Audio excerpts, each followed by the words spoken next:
Students, आज हम lesson 2 को आगे बढ़ाते हुए परागकण के बारे में अध्ययन करेंगे। परागकण क्या है, इसका क्या संरचना है और इसको क्या कहा जाता है। देखिए बेटा, परागकण एंजियोस्पर्म पादपों का नर युग्मक है जो एक केंद्र की एगोनित और गोल संरचना है। एक केंद्र की यानी इसके अंदर एक केंद्रक पाया जाता है, यह एगोनित होता है और इसके अतिरिक्त इसकी संरचना कैसी होती है बेटा, गोल होती है। हमने कल भी अध्ययन किया था। परागकण का अध्ययन विज्ञान की शाखा परागाणु विज्ञान के अंतर्गत किया जाता है। एक विज्ञान की शाखा है जिसमें हम स्पेशली परागकणों का अध्ययन करते हैं। अब देखो बेटा, परागकण का यदि हम साइज देखें, आमाप देखें, तो इसका सामान्य साइज 25 से लेकर 50 माइक्रोमीटर तक होता है और सबसे छोटे परागकण कौन सा होता है, एक बोर्ड एग्जाम में पूछा गया है, वो है मायोसोटिस एल्पेस्टिस का है। सबसे छोटा परागकण कौन से पादप का है बेटा, मायोसोटिस एल्पेस्टिस का है जो 10 माइक्रोमीटर है। जबकि सबसे बड़ा परागकण कौन सा है बेटा, मिराबिलिस जलापा, जिसको हम गुल अब्बास भी कहते हैं और इसका साइज कितना है बेटा, 200 माइक्रोमीटर। ये सामान्य जानकारी थी। अब हम यदि परागकण की संरचना देखें, देखो एक परागकण की ये संरचना दिख रही है, पहले बताया ये गोल होता है, इसके बाहर की ओर आवरण पाए जाते हैं, 2 स्पोरोपोलिनिन होता है, पोलन किट होता है, केंद्रक होता है, इसमें जनन छिद्र पाए जाते हैं और ये कई वर्षों तक सुरक्षित बने रहते हैं। ठीक है, अभी ऊपर बताया था हमने कि परागकण एक केंद्र की एगोनित और गोल संरचना होती है। तो एक द्विबीजपत्री परागकण का हम अध्ययन करते हैं। तो देखिए परागकण की संरचना, तो परागकण की संरचना में बाहर की ओर 2 आवरण पाए जाते हैं। कितने आवरण पाए जाते हैं बेटा, 2। बाहर की ओर एक्साइन और अंदर की ओर इंटाइन। एक्साइन को हम बाह्य चोल कहते हैं, जबकि इंटाइन को क्या कहेंगे बेटा, अंतःचोल।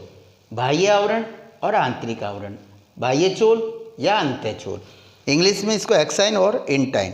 अब देखो बेटा इधर ध्यान दीजिए, ये बाहर की ओर जो दिख रहा है झल्लर युक्त अलंकृत जो आवरण दिख रहा है, इसको हम बाह्य चोल कहते हैं, एक्साइन कहेंगे। और जो अंदर की ओर आपको दिख रहा है, इसको हम क्या कहेंगे बेटा, अंतःचोल, इंटाइन। अब देखो बेटा क्या होता है कि जो बाहर वाला आवरण होता है ये कठोर होता है, झल्लर युक्त होता है, अलंकृत होता है और इस पर स्पोरोपोलिनिन और पोलन किट का आवरण पाया जाता है, जिसके कारण ये कठोर होता है और इसके कारण परागकण लंबे समय तक सुरक्षित बने रहते हैं। अब जहाँ पर ये जनन छिद्र दिख रहे हैं, जहाँ जनन छिद्र होता है वहाँ ये आवरण नहीं पाया जाता है। कौन सा आवरण बेटा, एक्साइन। यदि हम अंतःचोल की बात करें तो अंतःचोल अंदर की ओर पाया जाता है, लचीला होता है, जीव द्रव्य को घेरे रहता है, जिसमें कोशिका द्रव और क्या आ गया बेटा, केंद्रक आ गया, इसको घेरे हुए होता है। इसमें 3 जनन छिद्र पाए जाते हैं द्विबीजपत्री में, जबकि एक बीजपत्री में 1 जनन छिद्र पाया जाता है। देखो बेटा, इसके अतिरिक्त इसके आंतरिक भाग में रिक्तिका पाई जाती है जिसमें जल भरा होता है। तो ये संरचना एक कैसे बेटा, द्विबीजपत्री परागकण की है। यदि एक बीजपत्री की देखते हैं तो उसमें जनन छिद्र 1 पाया जाता है, जैसे ये केंद्रक, ये रिक्तिका, ये अंदर की ओर इस कोशिका द्रव, ये जनन छिद्र पाए जाते हैं, जिससे पराग नलिका का निर्माण होता है। इसका केंद्रक यहीं आकर यानी बाहर निकलता है। तो ये संरचना किसकी थी बेटा, एक द्विबीजपत्री परागकण की। द्विबीजपत्री परागकण में मैंने बताया 3 जनन छिद्र और एक बीजपत्री में कितना, 1 जनन छिद्र पाया जाता है। देखो आज हमने अध्ययन किया परागकण क्या होता है। तो परागकण एंजियोस्पर्म पादपों का नर युग्मक है जो एक केंद्र की एगोनित और गोल संरचना, ये पूछा गया था परागकण क्या है, कैसी संरचना है, तो एक केंद्र की एगोनित और गोल संरचना है।